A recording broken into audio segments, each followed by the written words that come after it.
Hi there, I'm Eric Wordweaver Sjerven, Goldie of the Ridgar Folk, here in East Texas. I'd like to welcome you to the Raven's Call. Now, you guys know, this is a show about heathen-related subjects, so let's jump in to our heathen-related topics. Now, today's video is going to be kind of a tangent that I went on after watching a video over on Jesse's page over on Midgard's Musings. If you haven't checked out his page yet, check it out. I dig his stuff.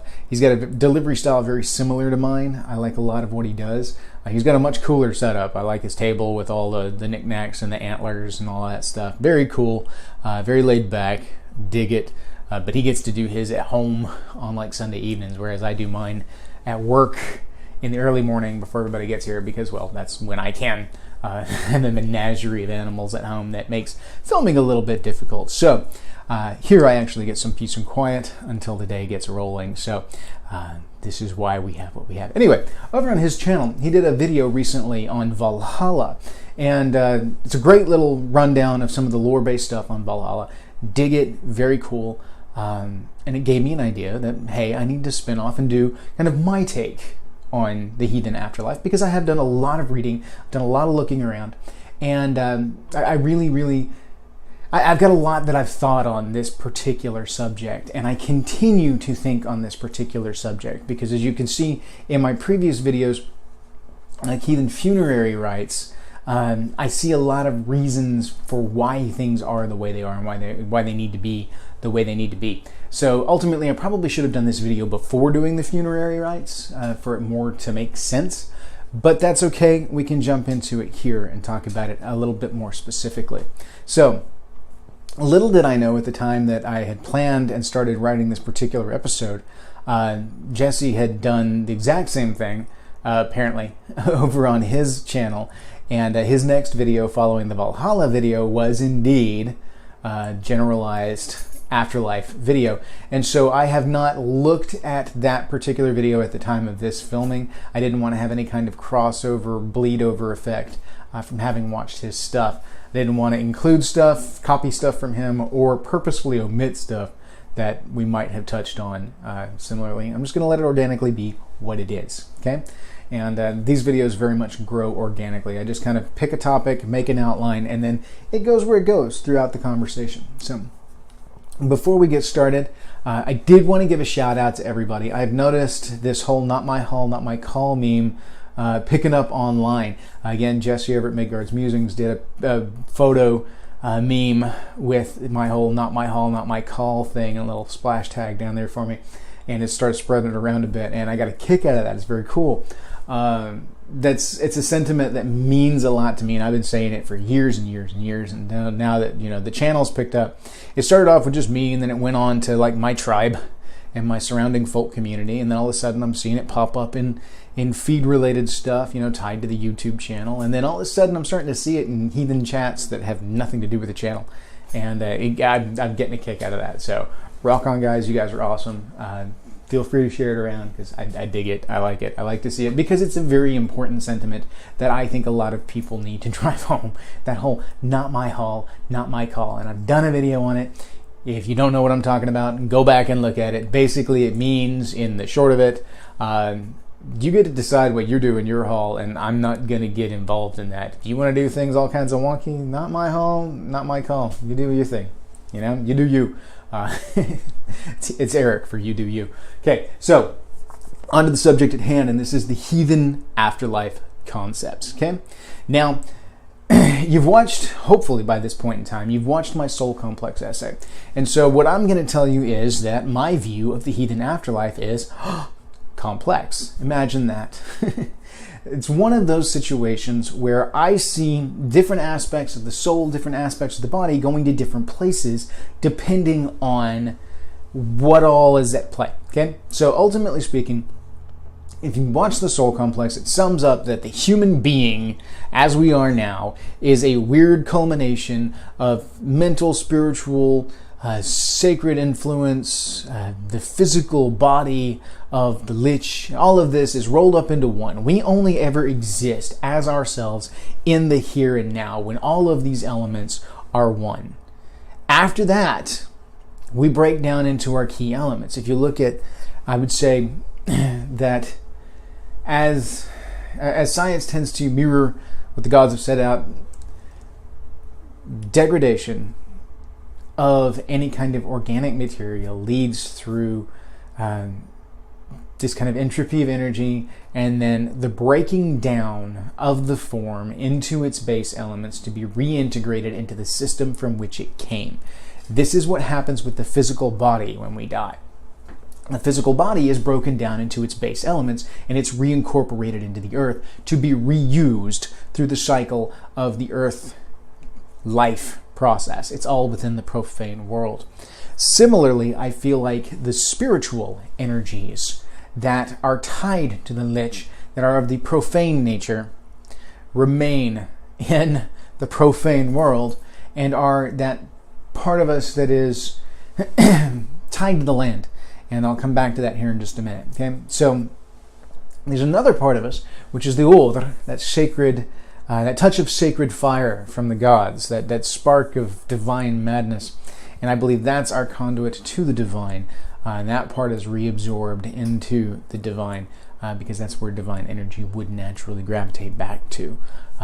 If energies there follow the path of energies like they do here. Anyway, the gist being that the way I see things is when we die and our tie between soul and body is severed and the energies that remain with the body, blah, blah, blah, blah, blah, we break down into our base elements. And when we do, those base elements go to different places depending on who and what they are. Like I see the spiritual element tying to the land and tying to the spirit world in which we live and breathe and interact. The physical body, of course, like I just said, sorry, I'm yanking on my cable. The physical body is reincorporated back into the physical world. So that part should be fairly obvious. These two tie together for what makes up what I see as the bulk of the Heathen Afterlife viewpoint. Okay? Now, I am going to touch briefly on the sacred side of things, but ultimately speaking, this is something that I see as an exception. Okay? Now, we all hear about the halls of the gods, and Valhalla being the most famous of those, Valhall or Valhall. Valhalla, or the Hall of the Slain, the Hall of the Fallen, is Odin's hall, wherein he calls the Einherjar, those warriors chosen to fight for him in Ragnarok, the Twilight of the Gods, the end days for the gods, wherein Odin will fight Fenrir, and the Aesir and the Jotnar will fight one another, and all of the tribe of the gods will go through this massive end of days kind of scenario, and then certain ones will pick up from the other side, etc., etc., etc. So if you're not familiar with the Ragnarok story, pause, go read the Voluspa, you'll get what I'm talking about. Okay, the Voluspa is in the Poetic Edda. You can find any number of translations. I highly recommend. I like the Hollander translation, but I am also growing to be a huge fan of Jackson Crawford's stuff, so I can also highly recommend his stuff. He is probably the foremost authority on anything related to Old Norse Icelandic at the moment. Okay, so now Valhall, or Valhalla, is Odin's sacred hall. There are plenty of other videos out there where you can go through and get the full description of Odin's hall.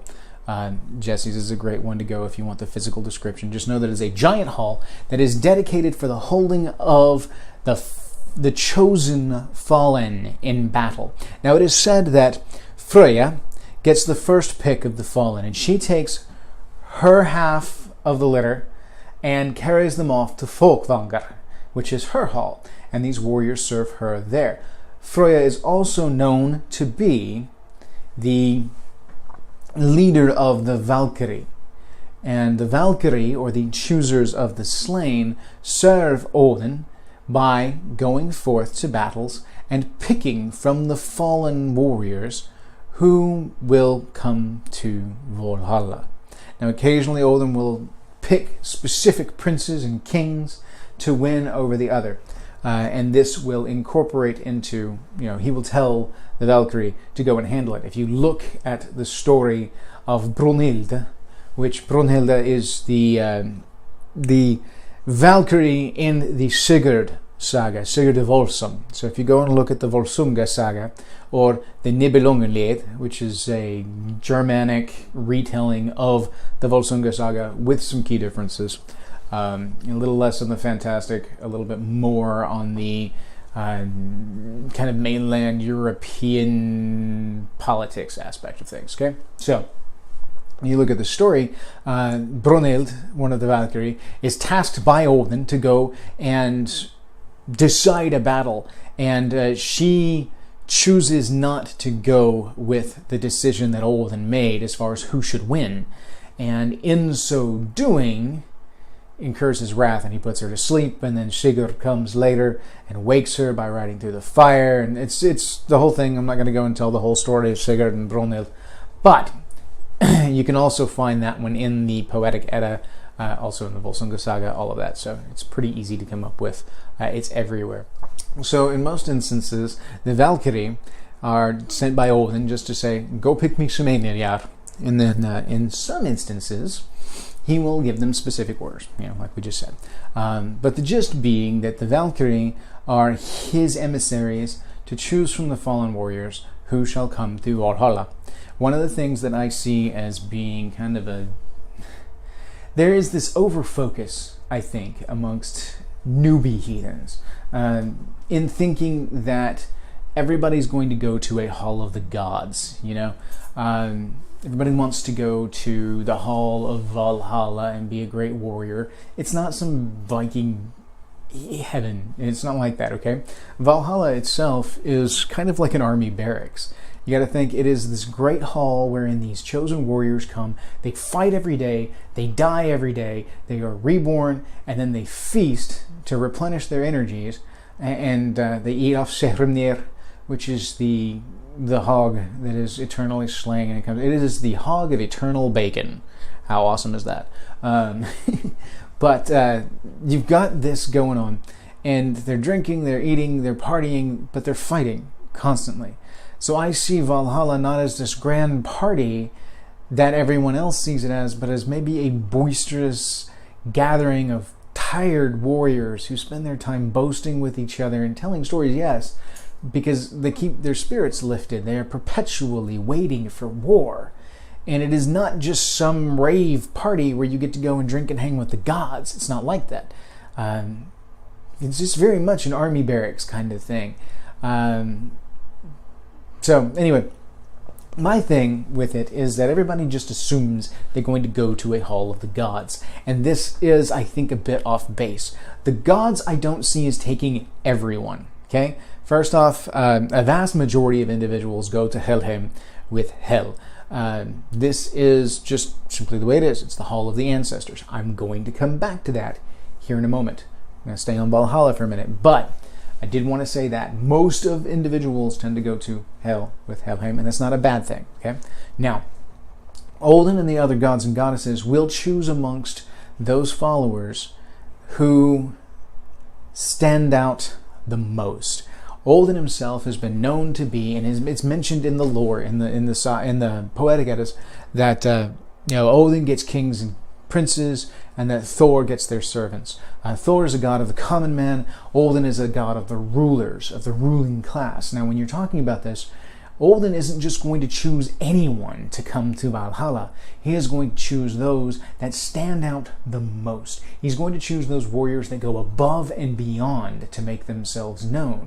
He's going to choose kings. He's going to choose princes, generals, those who rise through the ranks. That hero who is legendary with renown because of his marksmanship or because of his strength, an Ironsides, a sharpshooter, a guy that is just absolutely brutal in combat, a brilliant tactician.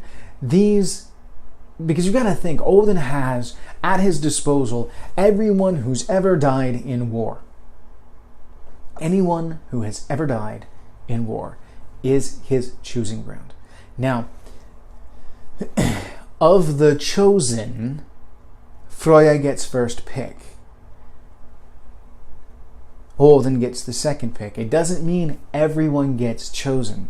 It's the ones that stand out. And I do think it is not metaphorical. It's very literal. It is chosen of the warriors, those that have fallen in violent combat, not someone who has fallen to, say, an illness. That's very much the straw death. It's specifically mentioned that is the straw death.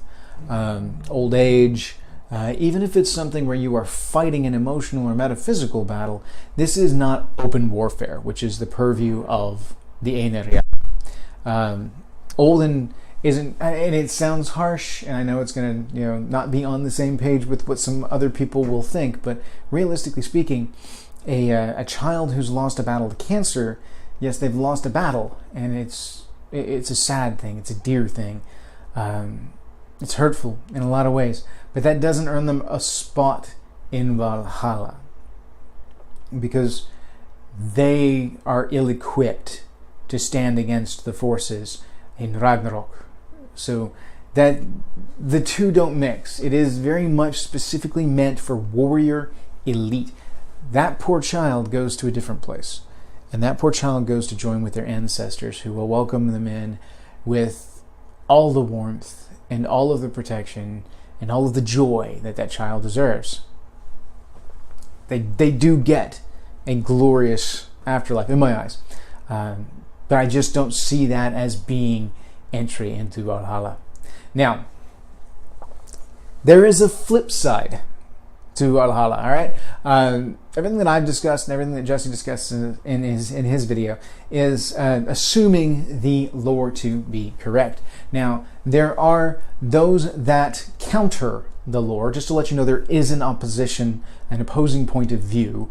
There are those that counter, saying that Valhalla is an addition to the lore that is influenced by Christianity for the purpose of creating a Viking heaven in the concoction of Ragnarok, which they see as being a literary device, either symbolic of the transition of heathenry to Christianity, or more likely a heathen's understanding and thusly incorporation culturally of the Armageddon story from Christianity.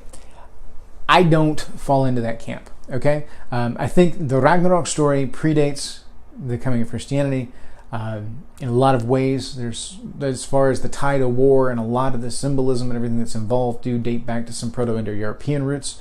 I don't have handy sources to throw out at you, so I'm not going to sit here and, stake a claim, because that's, I can't do that unless I've got stuff to feed you.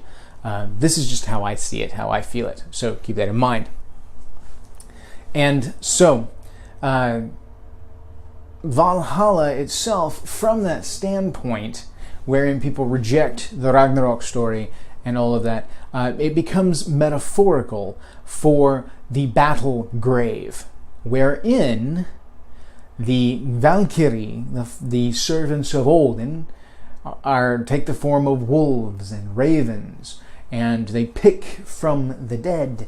And then Valhalla itself is the mass grave of fallen warriors on the battlefield that can't be carried back home. So there is some, I'm sure, I'm almost positive, at some point in time, this particular metaphor has been used in describing battle. Okay, poets do this kind of stuff all of the time, and I myself have been prone to do it numerous times. But that doesn't necessarily, from my point of view, negate Valhalla itself. If anything, I think it leads credence to why they would do that, because they're drawing from something to make that metaphor in the first place. There's an origin point. And I think, honestly, it doesn't necessarily look the way Ragnarok does to us. I think it looks similar to some Proto-Indo-European root. But I won't know until I get there. So I'm not going to Valhalla. I'm not a warrior. I have no entry into Valhalla, and I am not going to fool myself into thinking I do. There's no place for me in Valhalla. I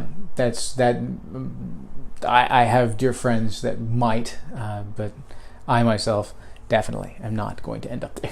So there are other halls. Each of the gods and goddesses has their own hall. You can talk about Thor's hall in Gladsheim. You can talk about all these different halls that you can run into. Frøya has her own hall, where it's said frequently, I've heard it said, that Frøya takes in sometimes unwed mothers. Frigg is said to take in like children. And again, I think there's a crossover with the unwed mothers thing. It varies depending on which source material you're looking at and how old it is, etc., etc., etc. So the gist is that there is some crossover with the different gods and their different halls. But again, I think these call to the ones that catch the god's eye. The ones that do something that stands out. I think a vast majority of us are going to fall into the broader category, and this is the meat and potatoes. I know it took us 20 minutes to get here, but this is the meat and potatoes of how I see the afterlife, and that is mound culture. Okay? So, if you look to heathenry, if you look to a lot of the archaeological, a lot of literary stuff, what you're going to find is a common thread of mound culture. As this thought process that the body and soul reside in the mound, in the burial mound. There's a wonderful book called Road to Hell by H.R. Ellis Davidson. That's Hilda Roderick Ellis Davidson. And The Road to Hell is a wonderful exploration of archaeological evidence regarding arch-heathen time, burial proceedings, rituals, grave goods, things like that, as well as a literary examination and an exploration of kind of the road to Helheim. There is the imagery of the ship, the needing to cross a body of water, the Garm standing guard outside Helheim, bespeckled with blood. There is the wall that has to be crossed. There's a number of things that hint that Helheim is a journey, a transition. And so you see this progression of burial to burning to burial. There is a period in time where there's inhumation and immolation. Okay, immolation is the burning of the body. There is inhumation, which is the burial of the body. Okay, and early evidence indicates that heathens buried their dead, and then there was an introduction of immolation in the cremation aspect of things, and even then, those ashen remains were frequently buried in some kind of container, creating a new burial mound. It was just the body was burned. Then you also see ship burials, wherein either a full-size ship or a mock-up of a ship is built and then dirt piled on top of it. The mound is a thing. There are numerous stories in the lore wherein kings will go and sit on the mound of their predecessors to gain their insight, to gain all kinds of knowledge. There's a story of King Frøy, who is said to be tied to the land. And I want to say this is in the Prose Edda. Don't hold me accountable to it because I'm not looking at it at the moment. But King Frøy, who is said to be tied to the land, the peace, the well-being of the land, everything. When he dies, they put him in his great mound. And then the people continue to make offerings to him at the mound, thus deifying Frøy. And I want to say it's from the Prose Edda because it sounds very much like Snorri's justification for the deification of Frøy as a god of abundance and bounty. So, offerings are given at the mound. Kings sit at the mound of their predecessors. Great mounds are found with ships buried in them, with people laid out in ornate ways. Archaeologically speaking, there is a huge mountain of evidence indicating that people felt like at least part of, if not most of the soul resided with the body in the mound. Now, the way I see things from my personal point of view is that most of the spiritual element of things and most of the physical body elements do go to Helheim, the underworld. We pass through the permeable membrane of the earth into the subterranean world, wherein we join with our ancestors and we become again part of the earth. So I see Helheim as kind of a within the earth kind of thing. That's that passageway to that realm. I do see it as a separate realm itself, metaphysically speaking, but it has a chthonic kind of element wherein you pass through the permeable membrane of the Earth's crust to reach it. Again, it's more beyond our understanding than is easily explained. But the body is passed into the mound. The spirit itself resides somewhat with it, and some of the rest of the spiritual elements pass on to Helheim, which is the land of the dead, the land of the spirits, the other side, where they interact with our ancestors. They interact. There's obviously, I see Helheim as being very closely tied to Midgard, because there is that crossover, that interaction, that Yuletide, wherein we can interact with our ancestors. Winter nights, wherein we set out, and we can interact with them more. Ancestor plates, which we set out all the time. I mean, they're the permeable membrane between the veil between Helheim, that end of the spirit world, and Midgard is very thin, and that veil is passed through our funeral rites and other rituals of this similar vein. So there is nothing wrong with this. You read plenty of folk stories that talk about fairy lights inside the mounds. You see plenty of stories about Draugr coming back to life within the mound, or not laying at rest within the mound until the body is destroyed in such a way that it can no longer come back, and they're moved far out away from society.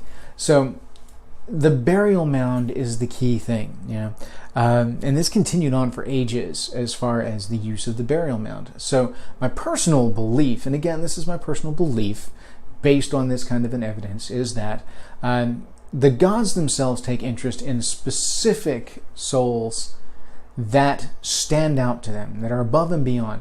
The rest of us go to Helheim. We go through the Earth's crust into the mound. I believe a certain amount of the soul element remains with the Lich in the earth and becomes a land spirit, Landetier, elves, Ulfar, personally speaking. Okay, that's not necessarily backed by lore, but that's personally how I see things. So these spiritual energies and physical energies are reincorporated in the land, and we become one with the land. So that spiritual element again resides similar there. I believe there's an element of the spirit that also crosses over into the spirit realm and is reincorporated on that side. But within the mound, within this tie, is where we see the hall of our ancestors. It's where we sit at table with our ancestors. We pass through the mound and into this world. Stories tell of being able to walk past a mound and hearing music playing, seeing lights and laughter as the ancestors sit at table. This is where we rejoin our ancestors within the energies of the earth. There is the physical element that we can see as far as the body being reincorporated. And I think the elements of the body create a pull for the spiritual side, and it's like an anchor, and that's why they keep coming back to that point. It is the actual reincorporation of that element, that gravity well in Weird, that pulls the spirit back to that place and creates an anchor point. Again, call back to my gravity wells in Weird video. So as a result, we sit at table with our ancestors in Helheim, and we interact with Midgard by coming to these places and interacting as spirits of the land. I think, personally, that the veil between the living and the dead is much thinner than we realize. It looks, ostensibly, from a purely pragmatic and physical sense, to be fairly set. And you die, you die. I don't think it's quite that simple, because even from that element, when you die, you become new life within the earth. We're all protons, neutrons, and electrons, and the fields that create our bodies are limited simply by our perception, if you want to get down into the quantum physics of things. So, the gist is, I do see a complex afterlife wherein the soul goes into multiple places. And this is something that I can't dictate for you how you see the afterlife, but this is how I see it. I see that part of the soul does return to the gods, that sacred energy, that over. I see the Fera definitely returning to the earth as kind of an earth spirit. I see the hamr and the mind elements being that which is pulled to the ancestors' table, the element of personality. The lich itself is reincorporated into the earth, leaving kind of a beacon for the fera part of the soul. Because I think of the fera is actually the part of the soul that more likely becomes the lamvetir aspect, while the hamr and mind aspects sit at table with the ancestors, personally speaking. So all of this to sum up to say, Mound-culture is a huge thing. Always has been, always will be. It survives across multiple cultures. Even the monotheistic Abrahamic faiths still consider burial mounds sacred ground. There's plenty of stories through the lore and through our own experiences dealing with Christians and with those followers of Judaism and the Muslim faith, etc., wherein, bodies are buried on consecrated ground, or the burial becomes consecration. There is a ton of stuff, regardless of culture, pertaining to death and the sacrality of the remains. So, it's not universal, but it spreads far and wide. And heathenry is no different. When the body passes, it is just the body then. The soul itself is somewhat... The soul itself separates, of course. The body's reincorporated, blah, blah, blah, blah. But still, reverence is given to the body. But not necessarily the same. Because if you look at a lot of the stories pertaining from a monotheistic standpoint, desecration of the body at all is seen as sacrilegious. Whereas, fighting a draugr or going in and robbing a grave, we're not necessarily seen with the same kind of taboo nature. Heroes from stories have been said to go down into mounds and face draugr to bring back weapons that they need to overcome whatever heroic journey they're on. And this was not treated as some anathema. This was, this was okay in that instance because it was necessary.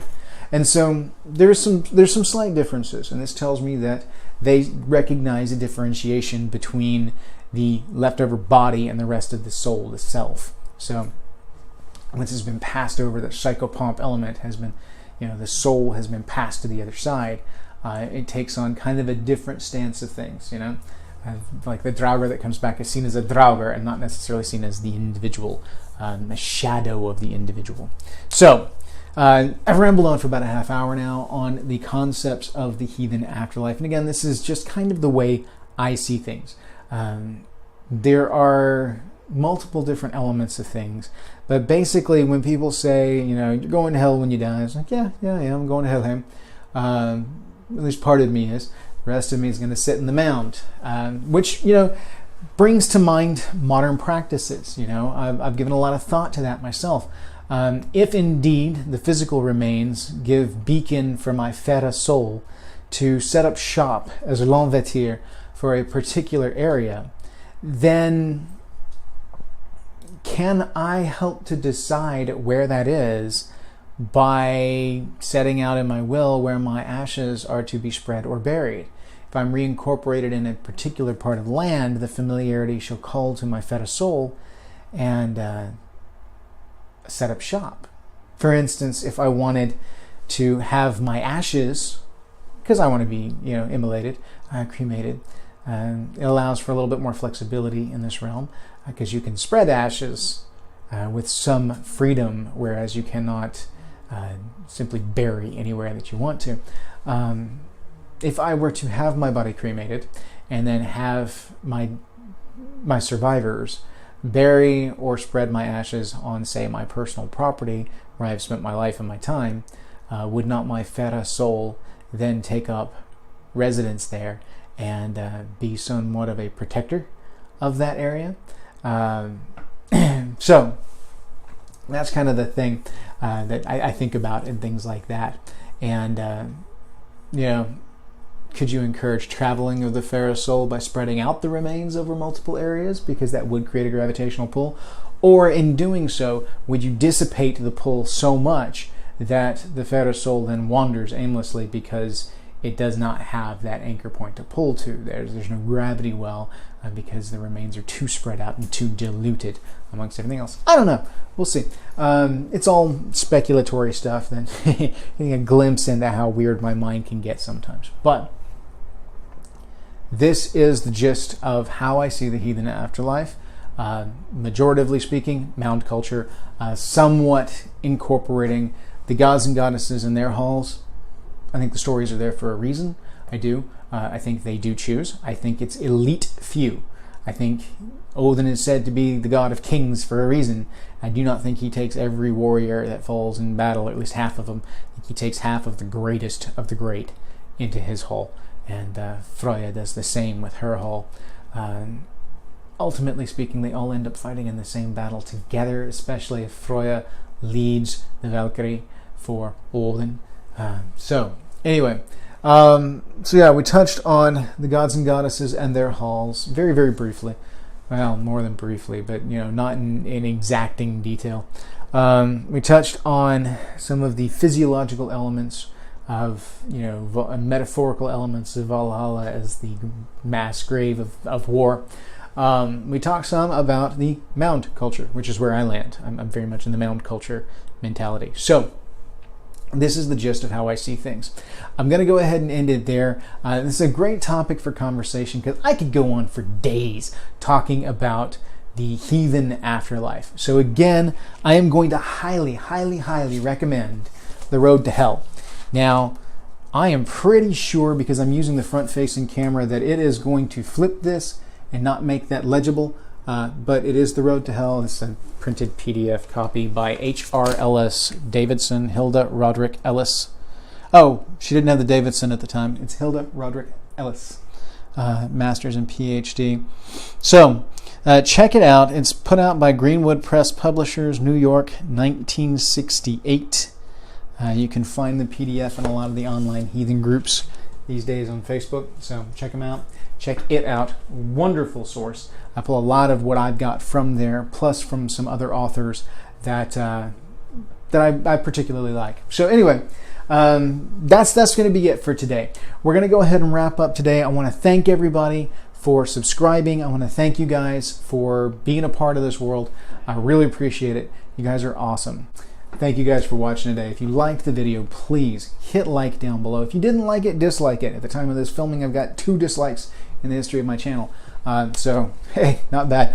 I'm sure there are more coming, but hey, it's a start.